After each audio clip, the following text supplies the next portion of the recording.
Há muitas moradas na casa de meu Pai.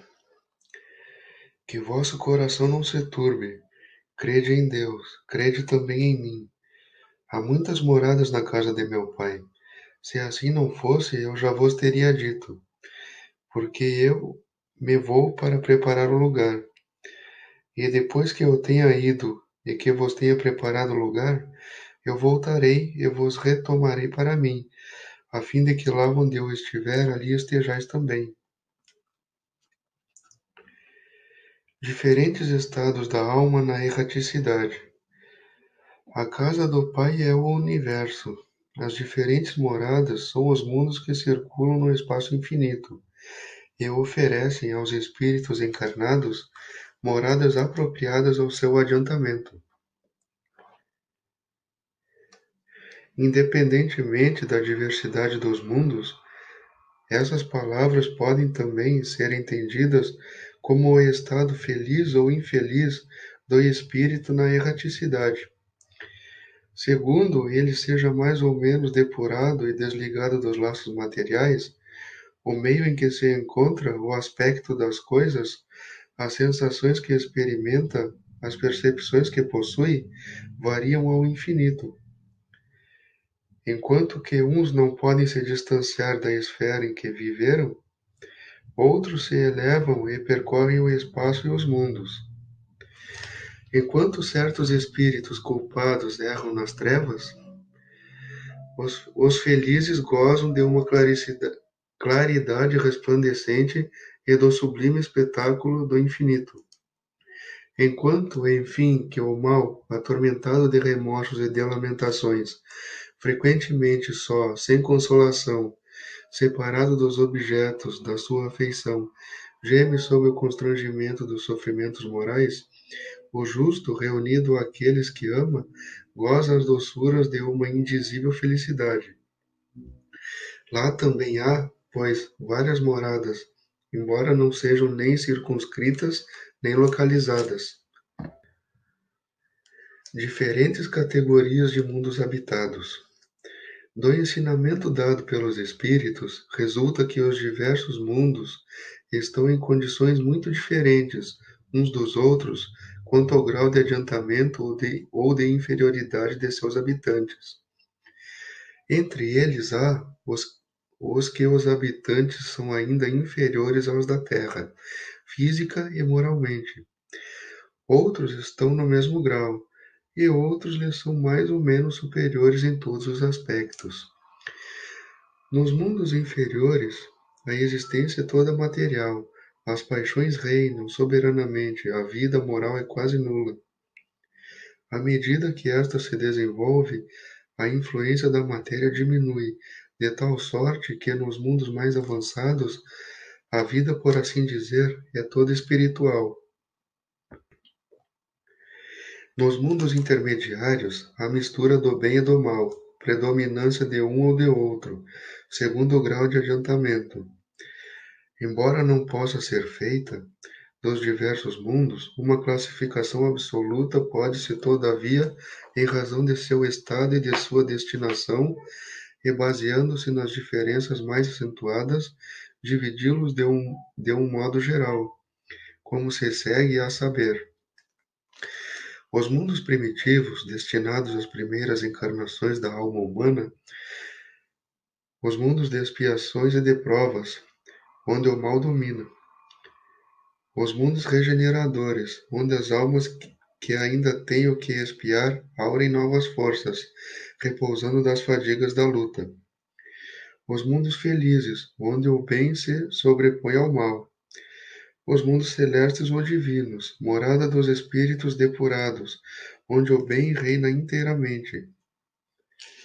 A Terra pertence à categoria dos mundos de expiação e de provas, e é por isso que o homem nela é alvo de tantas misérias.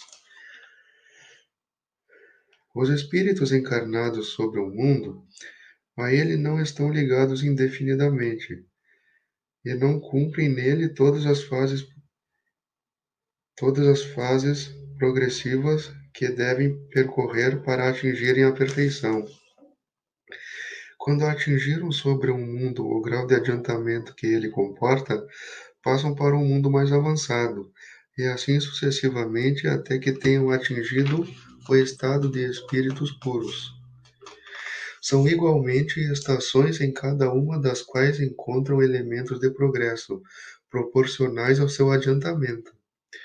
É para eles uma recompensa passar para um mundo de uma ordem mais elevada, como é um castigo prolongarem sua demora em um mundo infeliz, ou serem relegados para um mundo mais infeliz ainda, que é aqueles que são forçados a deixar, quando são obstinados no mal.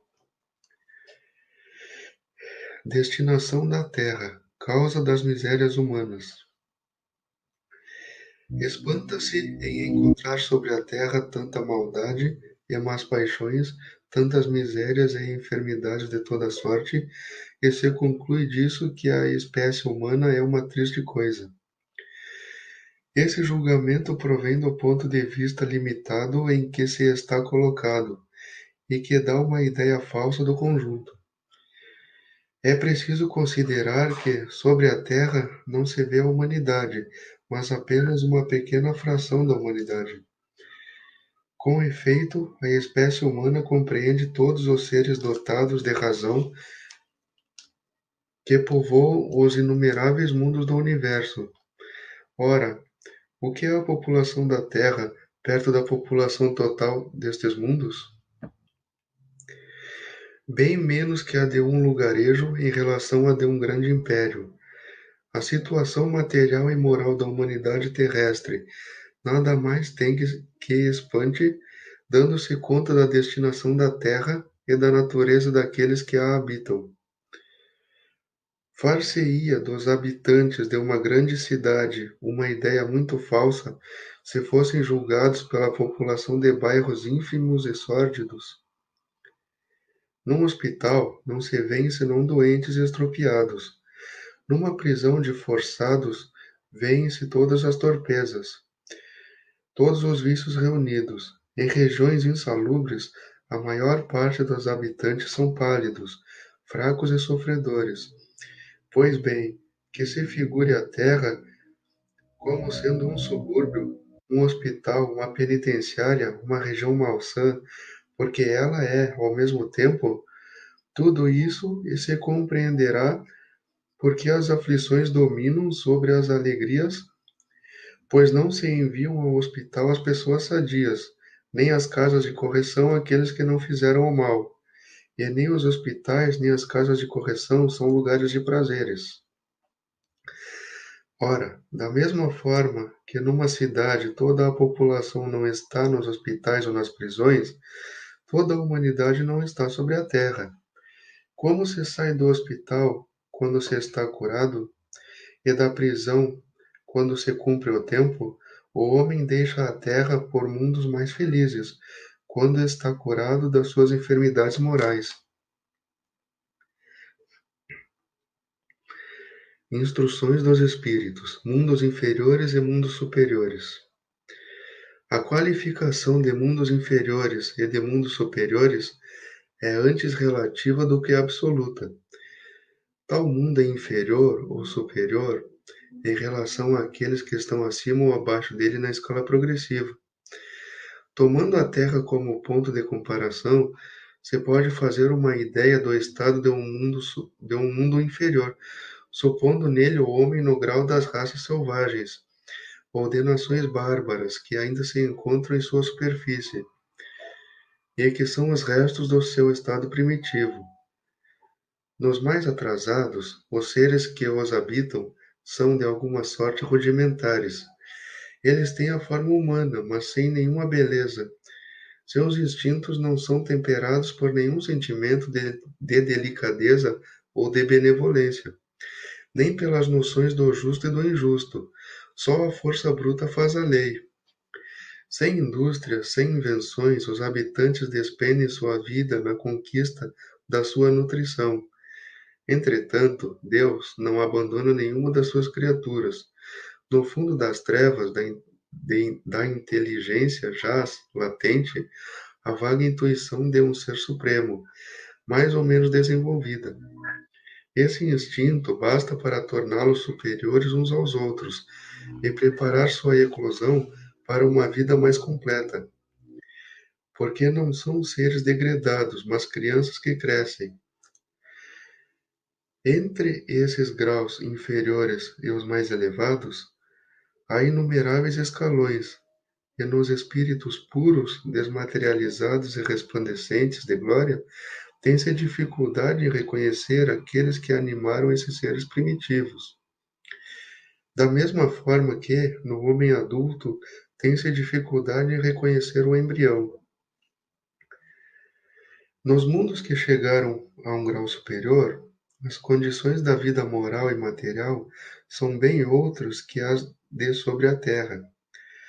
A forma do corpo é sempre, como por toda parte, a forma humana, mas embelezada, aperfeiçoada e, sobretudo, purificada.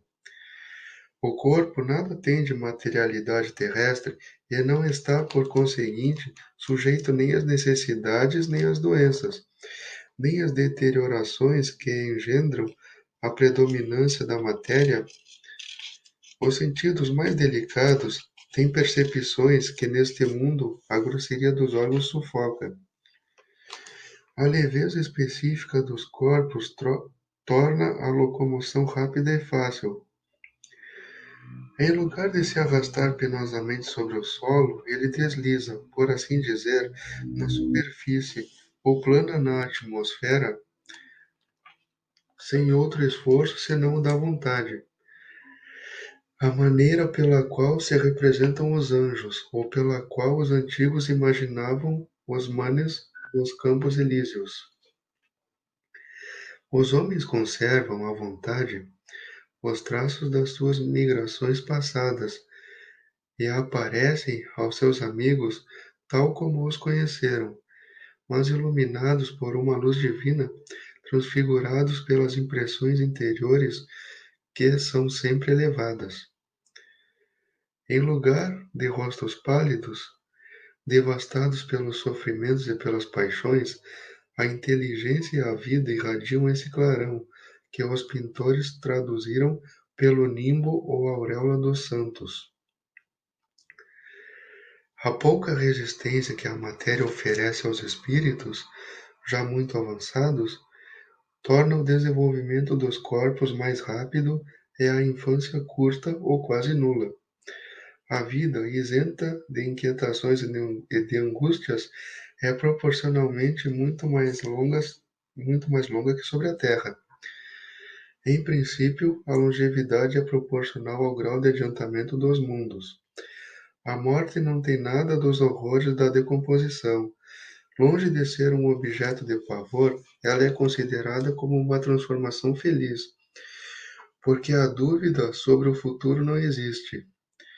Durante a vida, não estando a alma encerrada numa matéria compacta, irradia e goza de uma lucidez que a coloca num estado quase permanente de emancipação e permite a livre transmissão do pensamento.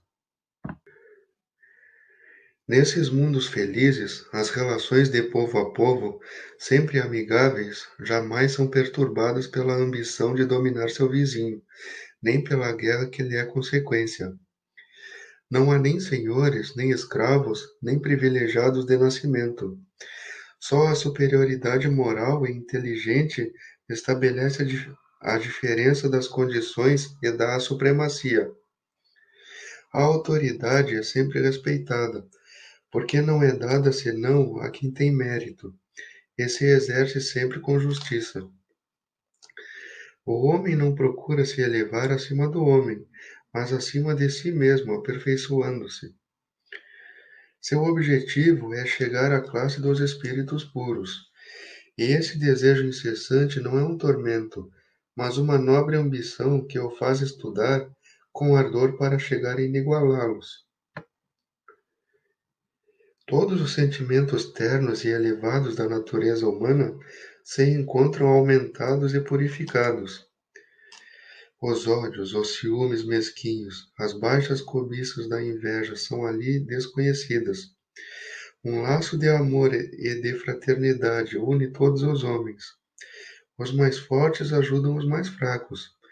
Eles possuem mais ou menos, segundo tenham mais ou menos adquirido pela sua inteligência, mas ninguém sofre por falta do necessário, porque ninguém está em expiação. Numa palavra, ali o mal não existe. Em vosso mundo tendes necessidade do mal para sentir o bem, da noite para admirar a luz, da doença para apreciar a saúde. Nos mundos elevados, esses contrastes não são necessários. A eterna luz, a eterna beleza, a eterna serenidade da alma proporcionam uma eterna alegria que não são perturbadas nem pelas angústias da vida material, nem pelo contato dos maus, que ali não tem acesso. Eis o que o espírito humano tem mais dificuldade em compreender. Ele foi engenhoso para pintar os tormentos do inferno e não pôde jamais representar os gozos do céu. E por que isto? Porque, sendo inferior, não suportou senão penas e misérias, e não entreviu as claridades celestes. Não pôde falar senão daquilo que conhece, mas, à medida que se eleva e se depura, o horizonte se ilumina, e ele compreende o bem que tem diante de si, como compreendeu o mal que ficou atrás de si. Entretanto, esses mundos afortunados não são mundos privilegiados, porque Deus não é parcial para com nenhum de seus filhos. Ele dá a todos os mesmos direitos e as mesmas dificuldades para atingi-los. Faz tudo partir do mesmo ponto e não adota a ninguém mais do que aos outros. E não dota a ninguém mais do que aos outros. As primeiras posições são acessíveis a todos. Cabe-lhes conquistá-las pelo seu trabalho. Cabe-lhes alcançá-las o mais cedo possível, ou arrastar-se, durante séculos e séculos, nas classes baixas da humanidade. Mundo de expiação e de provas. Que vos direi dos mundos de expiação que já não saibais, uma vez que vos basta considerar a terra que habitais? A superioridade da inteligência, num grande número dos seus habitantes, indica que ela não é um mundo primitivo, destinado à encarnação de espíritos apenas saídos das mãos do Criador. As qualidades inatas que trazem consigo são a prova de que já viveram e que realizaram certo progresso. Mas, também, os vícios numerosos aos quais são inclinados são indícios de uma grande imperfeição moral. Por isso, Deus os colocou numa terra ingrata, para aí expiarem suas faltas por um trabalho penoso e pelas misérias da vida, até que tenham mérito de irem para um mundo mais feliz. Entretanto, todos os espíritos encarnados sobre a terra não são para aí enviados em expiação. As raças que chamais selvagens são espíritos apenas saídos da infância, e que aí estão, por assim dizer, em educação e se desenvolvem ao contato de espíritos mais avançados. Vêm, em seguida, as raças semi-civilizadas, formadas desses mesmos espíritos em progresso. Estão aí, de alguma sorte, as raças indígenas da Terra, que cresceram pouco a pouco depois de longos períodos seculares e das quais algumas puderam atingir o aperfeiçoamento intelectual dos povos mais esclarecidos. Os espíritos em expiação aí são, se assim se pode exprimir, estrangeiros. Eles já viveram sobre outros mundos, de onde foram excluídos em razão de sua obstinação no mal, e porque eram uma causa de perturbação para os bons. Foram relegados para um tempo entre os espíritos mais atrasados, e que têm por missão fazer avançar, porque trouxeram consigo sua inteligência desenvolvida e o germe dos conhecimentos adquiridos. Por isso, os espíritos punidos se encontram entre as raças mais inteligentes. São aquelas também para as quais as misérias da vida têm mais amarguras, porque há nelas mais sensibilidade, e sentem mais o choque que as raças primitivas, cujo senso moral é mais obtuso.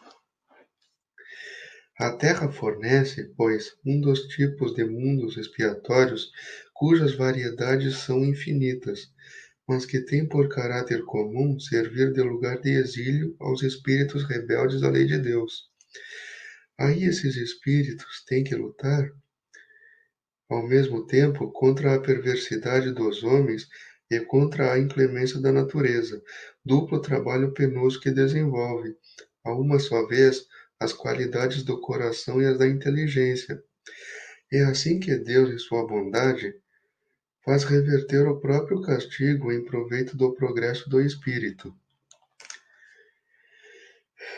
Mundos regeneradores. Entre essas estrelas que cintilam na abóbada azulada, quantos mundos há, como o vosso, designados pelo Senhor para a expiação e a prova? Mas há também mais miseráveis e melhores, como há transitórios que se podem chamar de regeneradores. Cada turbilhão planetário, correndo no espaço ao redor de um foco comum, arrasta consigo seus mundos primitivos de exílio e de prova, de regeneração e de felicidade. Já nos falaram desses mundos onde a alma nascente é colocada, quando ignorante ainda do bem e do mal. Ela pode caminhar para Deus, senhora de si mesma, na posse de seu livre-arbítrio. Já vos foi dito de que em imensas faculdades a alma está dotada para fazer o bem. Mas existem as que sucumbem, e Deus, não querendo seu aniquilamento, lhes permite ir para esses mundos, onde de encarnação em encarnação elas se depuram, regeneram-se e se tornarão dignas da glória que lhes estava destinada.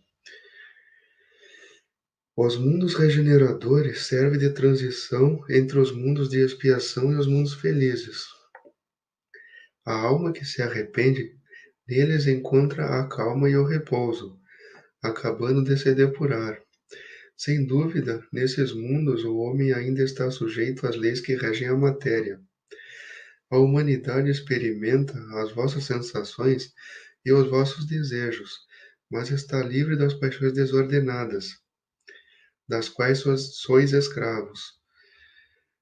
Neles, não mais de orgulho que faz calar o coração, de inveja que o tortura, de ódio que o sufoca. A palavra amor está escrita sobre todas as frontes. Uma perfeita equidade regula as relações sociais, todos se mostrando a Deus e tentando ir a Ele, seguindo suas leis. Neles, todavia, não está ainda a felicidade perfeita, mas a aurora da felicidade. O homem aí é ainda carne e, por isto mesmo, sujeito às vicissitudes de que não estão isentos senão os seres completamente desmaterializados. Há ainda provas a suportar, mas que não têm as pungentes angústias da expiação. Comparados à terra, esses mundos são muito felizes, e muitos de vós ficariam satisfeitos em ali se deterem, porque é a calma depois da tempestade, a convalescença depois de uma cruel moléstia. Mas o homem, menos absorvido pelas coisas materiais, entrevê melhor que vós o futuro. Ele compreende que há outras alegrias que o Senhor promete para aqueles que delas se tornem dignos. Quando a morte tiver ceifado de novo seus corpos, para lhes dar a verdadeira vida. É então que a alma liberta planará sobre todos os horizontes, não mais os sentidos materiais e grosseiros, mas os sentidos de um perispírito puro e celeste, aspirando as emanações do próprio Deus, sob os perfumes do amor e da caridade que se espalham no seu seio. Mas nesses mundos, o homem ainda é falível, e o espírito do mal neles não perdeu completamente seu império. Não avançar é recuar, e, se não está firme no caminho do bem, pode voltar a cair nos mundos de expiação, onde o esperam novas e mais terríveis provas. Contemplai, pois, essa abóbada azulada, à noite, a hora do repouso, e da prece E nessas esferas inumeráveis que brilham sobre vossas cabeças, vos perguntai as que conduzem a Deus, e pedi-lhe que um mundo regenerador vos abra seu seio depois da expiação da terra. Progressão dos mundos. O progresso é uma das leis da natureza. Todos os, todos os seres da criação, animados e inanimados, a ele estão submetidos pela bondade de Deus, que quer que tudo engrandeça e prospere. A própria destruição, que parece aos homens o fim das coisas, não é senão um meio de atingir, pela transformação, a um estado mais perfeito, porque tudo morre para renascer e coisa alguma se torna em nada. Ao mesmo tempo que os seres vivos progridem moralmente, os mundos que eles habitam progridem materialmente.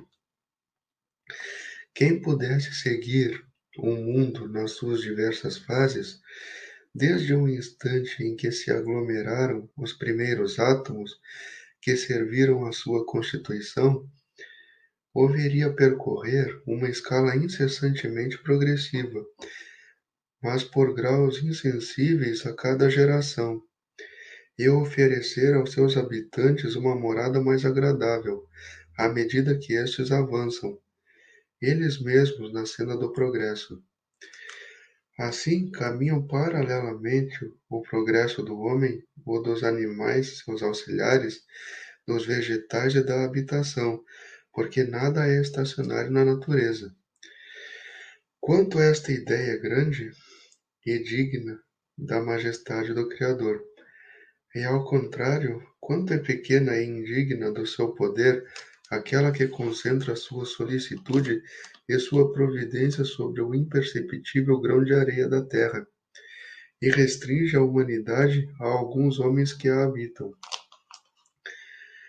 A terra, seguindo essa lei, esteve material e moralmente num estado inferior ao que está hoje, e atingirá, sob esse duplo aspecto, um grau mais avançado.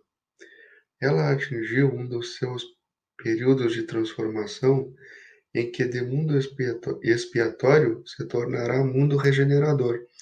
Então, os homens serão felizes porque a lei de Deus nela reinará.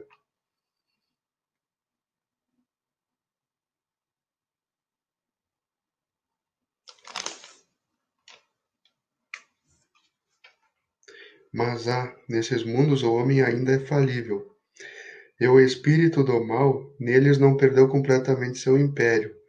Não avançar é recuar, e se não está firme no caminho do bem, pode voltar a cair nos mundos de expiação, onde os esperam novas e mais terríveis provas.